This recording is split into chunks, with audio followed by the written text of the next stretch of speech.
నమస్కారం.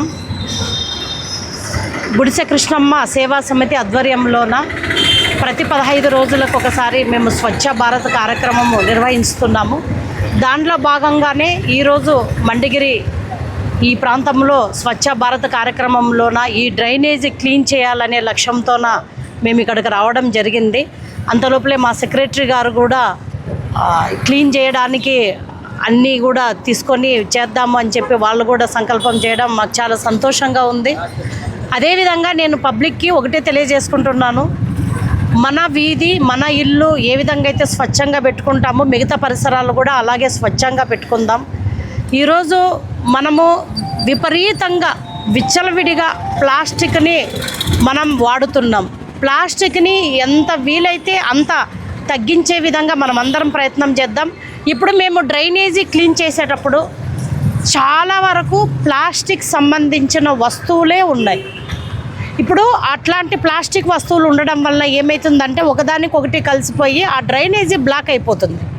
కాబట్టి ఒకవేళ మనం ఏవైతే కూల్ డ్రింక్ ఉన్నాయో వాటన్నిటిని కూడా మనం గార్బేజ్ దాంట్లో వేస్తే బాగుంటుంది. అవన్నీ తీసుకొచ్చి ఈ డ్రైనేజీలో వేయడం వలన డ్రైనేజ్ అంతా పుడుకుపోయి ఆ నీళ్ళు అలాగే ఉండి దానివల్ల రోగాలు ఇవన్నీ వస్తాయి. కాబట్టి ప్రజలందరూ కూడా తూచా తప్పకుండా మన ఇంట్లో ఏ విధంగా శుభ్రం చేసుకుంటామో మన వీధిలో పోతున్నటువంటి డ్రైనేజీ కూడా మన ఇంటి పరిసరం వరకు క్లీన్ చేసుకుంటే ఎటువంటి ప్లాస్టిక్ వస్తువులు కానీ ఇంకేమైనా కానీ పడేయకుండా మనం చెత్తబుట్టలో పడేసే విధంగా మనం అందరం కూడా ప్రయత్నం చేద్దాం. అదొక్కటి చిన్న అలవాటు చేసుకుందామని చెప్పి ఈ సందర్భంగా తెలియజేసుకుంటున్నాను. ఈరోజు గౌరవ ముఖ్యమంత్రి వర్యులు స్వర్ణాంధ్ర స్వచ్ఛాంధ్ర అనే కార్యక్రమాన్ని స్టార్ట్ చేసి అన్ని పరిసరాలు బాగుండాలి, ప్రతి ఊరి బాగుండాలనే లక్ష్యంతో పనిచేస్తున్నారు. కాబట్టి మనం కూడా మనకు చేతనైనంత వరకు మన వీలైనంత వరకు చేద్దాం. ఈరోజు నేను పిలిచిన వెంటనే వచ్చినటువంటి గుడిసె కృష్ణమ్మ సేవా సమితి సైన్యానికి నేను ధన్యవాదాలు తెలియజేసుకుంటున్నాను. ప్రెస్ వాళ్ళకు కూడా ధన్యవాదాలు తెలియజేసుకుంటున్నాను. ఇది ఇంతటితో ఆగదు. ప్రతి రోజు మేము ఇది చెయ్యాలనే సంకల్పంతో ఉన్నాం. నేను పుర ప్రజలకు కూడా ఒకటే తెలియజేసుకుంటున్నాను, ఒకరికొకరు చేయి పట్టుకొని మనం ఈ కార్యక్రమాన్ని విజయవంతం చేస్తే ప్రతి చోట క్లీన్ చేసుకుంటూ ఉంటే మన ఆదోని స్వచ్ఛాంధ్రంగా స్వచ్ఛ ఆదోనిగా ఉంటుంది. ఎందుకంటే ఈరోజు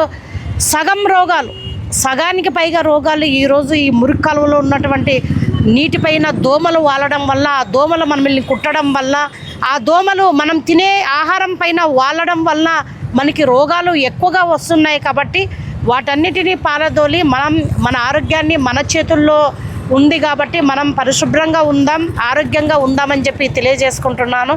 అదేవిధంగా మనం పోయిన సంవత్సరం చూసుకుంటే వెంకటేశ్వర స్వామి టెంపుల్ దగ్గర మోకాళ్ళ వరకు నీళ్లు వచ్చాయి అప్పుడు పడినటువంటి భారీ వర్షాలకి.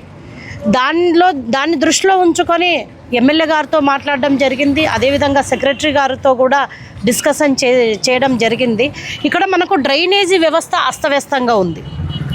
మరి ఏదైనా అంటే మిగతా నాయకులు బాధపడతారు, ఇన్ని సంవత్సరాలు పాలిచ్చినటువంటి నాయకులు ఏం చేసినట్టు, నిజంగా వాళ్ళు ఏ విధంగా పరిపాలన చేశారో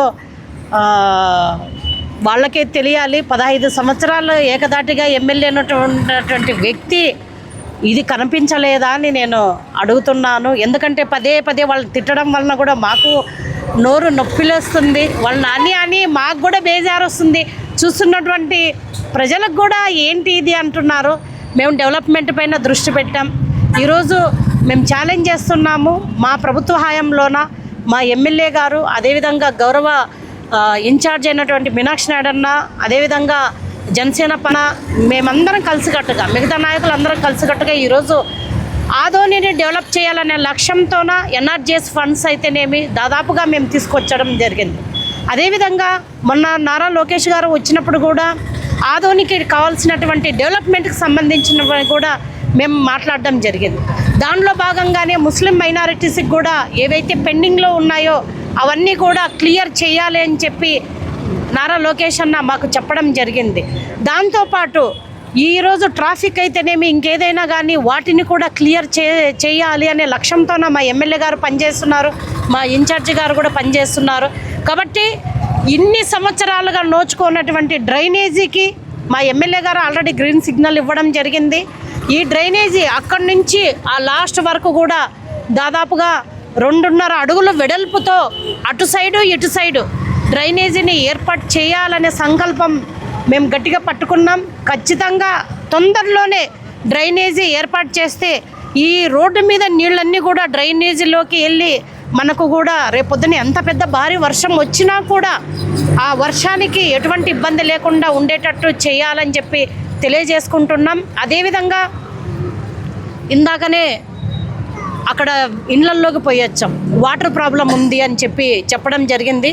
నేను మీడియా ముఖంగా లైన్మెన్లు అందరికీ నేను ఒకటే తెలియజేసుకుంటున్నాను, దయచేసి ఏదైనా ఇబ్బంది, ఏదైనా మోటార్ కాలిపోవడం అట్లా ఏదైనా ఉంటే అక్కడ ఉన్నటువంటి ఏరియా ప్రజలకు మీరు చెప్తే బాగుంటుంది. అమ్మ మోటార్ కాలిపోయింది, ఒక 2 days లేట్ అవుతుంది అంటే వాళ్ళు కూడా అడ్జస్ట్ అవుతారు. అట్లేమి ఇంటిమేషన్ ఏమి ఇవ్వకుండా మీ పాటికి మీరు మోటార్ కాలిపోయింది, మేము 2 రోజులు అవ్వాల్సింది వారం రోజులు అయింది అంటే ఎవరు రెస్పాన్సిబుల్? అధికారుల రెస్పాన్సిబిలిటీ తీసుకోవాల్సిందే ఖచ్చితంగా. ఎందుకంటే మా ఎన్డీఏ ప్రభుత్వంలోన ఈరోజు ప్రజలకు ఎటువంటి ఇబ్బంది లేకుండా చూసుకోవాల్సిన బాధ్యత మా అందరిపైన ఉంది. ప్రజాప్రతినిధులుగా మా పైన ఏ విధంగా ఉందో అదే ఇది అధికారుల పైన కూడా ఉంది. కాబట్టి అధికారులు కూడా ఏదైనా ఉంటే ఖచ్చితంగా ప్రజలకి ఇన్ఫర్మేషన్ ఇవ్వాలి. ఇన్ని రోజులు అవుతుంది, ఆల్టర్నేటివ్ కూడా వాళ్ళకి చూపించాలి. ఇప్పుడు దాదాపుగా వారం రోజులు 10 రోజులు అవుతుంది అంటున్నారు, దానికి ఆల్టర్నేటివ్ చూపించాలి. ఇందాకే వాళ్ళు ఒక బోరు ఉంది అంటున్నారు, దానికి ట్యాంక్ కట్టిస్తాం. ట్యాంక్ కట్టియాలంటే అక్కడ స్థలం లేదు. అదే చెప్తున్నాం, మీరందరూ కూర్చొని ఎక్కడ ట్యాంక్ కట్టియమంటే చెప్తే అక్కడ మేము ట్యాంక్ కట్టిస్తాం. వాడుకోవడానికి నీళ్లు మీకు సఫిషియెంట్గా వస్తాయి. కాబట్టి కొన్ని మీ చేతుల్లో ఉంటుంది, కొన్ని మా చేతుల్లో ఉంటుంది, కొన్ని అధికారుల చేతుల్లో ఉంటుంది. పరిష్కారం చూపిస్తాము. ఖచ్చితంగా మీరందరూ కలిసి రావాల్సిందిగా కోరుకుంటున్నాను. అదేవిధంగా ఇక్కడ చాలామంది షాప్స్ ఉన్నారు. నేను ఒక్కటే అప్పీల్ చేస్తున్నా, షాప్స్ యజమానులకు అందరికి అప్పీల్ చేస్తున్నా. మనం తాడిపత్రి చూస్తున్నాం, అక్కడ ఉన్నటువంటి వాళ్ళ నాయకులను కూడా ప్రజాప్రతినిధులను చూస్తున్నాం. మళ్ళీ ఈరోజు ఏ విధంగా తాడిపత్రి నెంబర్ 1గా ఉంది మున్సిపాలిటీ అనేది మనం చూడాలి. ప్రతి షాప్ ముందు ఖచ్చితంగా ఒక చెట్టు నాటాలి అనే సంకల్పాన్ని వాళ్ళు తీసుకున్నారు అప్పట్లోనే. మనం కూడా మంచిని మనం కూడా తీసుకుందాం. ఆదోనిలో ఉన్నటువంటి మున్సిపాలిటీలో ప్రతి ఏరియాలో కూడా చెట్లు విరివిగా నాటాలనే లక్ష్యాన్ని మనం తీసుకుందాం. ఈరోజు షాప్స్ దగ్గర ఉన్నటువంటి ఏదైనా చెత్త చెదారం ఉంటే మాకు ఇన్ఫర్మేషన్ ఇవ్వండి, మేము శానిటేషన్ అధికారులకు చెప్పి అదంతా క్లీన్ చేపిస్తాము.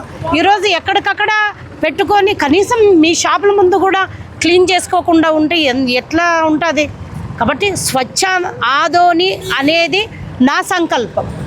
మీరు కూడా స్వచ్ఛ ఆదోనిలో భాగస్వాములు అవుతారని నేను మనస్ఫూర్తిగా కోరుకుంటున్నాను.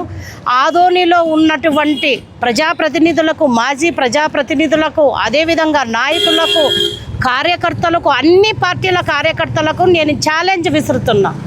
మీ ఏరియాలో, మీ చోట, మీరు ఎక్కడైతే నివసిస్తున్నారో మీ చోట మీరు కూడా క్లీన్ గ్రీన్ పెట్టుకోవాల్సిందిగా నేను ఛాలెంజ్ విసురుతున్నా. ఈరోజు నేను ఇక్కడ చేసి చూపిస్తున్నాను. ఇక్కడ మా పరిధిలో ఉన్నటువంటి ఏరియాల్లో చేసి చూపిస్తున్నారు. ఇట్లా ప్రతి ఒక్కరం కూడా ఈ ఛాలెంజ్ని యాక్సెప్ట్ చేసి మన ఆదోనిని స్వచ్ఛాంధ్ర స్వర్ణాంధ్రగా డెవలప్ చేసుకోవాలి. రోగరహితంగా, జబ్బులు రహితంగా ఉన్నటువంటి ఆదోనిని చేసుకోవాల్సిందిగా నేను మనస్ఫూర్తిగా కోరుకుంటున్నాను. జై స్వచ్ఛ భారత్, జై స్వచ్ఛ ఆంధ్ర, జై స్వచ్ఛ మండిగిరి, జై స్వచ్ఛ ఆదోని, జై స్వచ్ఛ ఆదోని, చంద్రబాబు, జై చంద్రబాబు, జై గుడిసె కృష్ణమ్మ. పంచాయతీ పరిధిలో ప్రతిరోజు పారిశుద్ధ కార్యక్రమాలు అయితే నిర్వహిస్తున్నాము.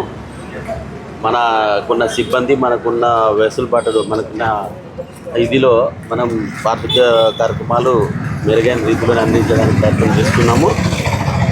ఈ కార్యక్రమానికి మన అక్క ఆది గుడిసెమ్మ సేవా సైన్యం పేరున మాకు ఈరోజు సహకారం, మేము చేసే పనిలో అక్క కూడా భాగం పంచుకుంది. అక్కకు ధన్యవాదాలు, అదేవిధంగా సైన్యానికి కూడా ధన్యవాదాలు. ఇక్కడ విచ్చేసినటువంటి మీడియా మిత్రులందరూ కూడా ధన్యవాదాలు. ఏదైనా కూడా మాకు అక్క వాళ్ళ సహకారం, ఇలాగా సేవా సంస్థ సహకారం అందిస్తే కూడా ఇంకా మెరుగైన పారిశుద్ధ్య కార్యక్రమాన్ని తీసుకుంటాము. అక్క చెప్పినట్లు మనము రోగరహిత మండగిరిగా ఏర్పాటు చేసుకోవాలంటే ముందుగానే మనము రోగాలు రాకుండా ముందుగానే మన ఆరోగ్యాన్ని పరిరక్షించుకొని మన పరిసర ప్రాంతాలు శుభ్రంగా ఉంచుకుంటే మనకందరికీ మంచి ఆరోగ్యం ఉంటుంది. ఎందుకంటే రోగం వచ్చిన తర్వాత ఒక మనిషి రోజుకు 500 కూలి సంపాదిస్తే 15,000 రూపాయలు సంపాదిస్తాడు. ఒకసారి డాక్టర్ దగ్గరికి ఒక మనిషికి పోతే 5,000 రూపాయలు తక్కువ కాకుండా ఖర్చు వస్తుంది. ఆ 5,000 రూపాయలు ఇంట్లో నలుగురు ఉంటే 20,000 రూపాయలు పోతుంది. వాళ్ళు ఒక నెలంతా కష్టపడిన సంపాదన అంతా కూడా దాంట్లో పోతుంది. కాబట్టి మనము ముందుగానే మన చుట్టూ ఉన్న పరిసర ప్రాంతాలని శుభ్రంగా ఉంచుకుంటే డాక్టర్ దగ్గరకు వెళ్ళి మందులు మన ఆరోగ్యం ఇబ్బంది పడే బదులు మనం శుభ్రంగా పెట్టుకుంటే ఆ డబ్బులు మిగిలితే మన ఆరోగ్యం బాగుంటుంది. కాబట్టి ఇలాంటివన్నీ దృష్టిలో పెట్టుకుని ప్రభుత్వాలు కూడా స్వచ్ఛాంధ్ర కార్యక్రమాన్ని, స్వచ్ఛతా హీ సేవ ఇది ఇలాంటి మంచి మంచి కార్యక్రమాలు కూడా మన కేంద్ర ప్రభుత్వం కానీ రాష్ట్ర ప్రభుత్వం కానీ పటిష్టాత్మకంగా కూడా తీసుకుంది.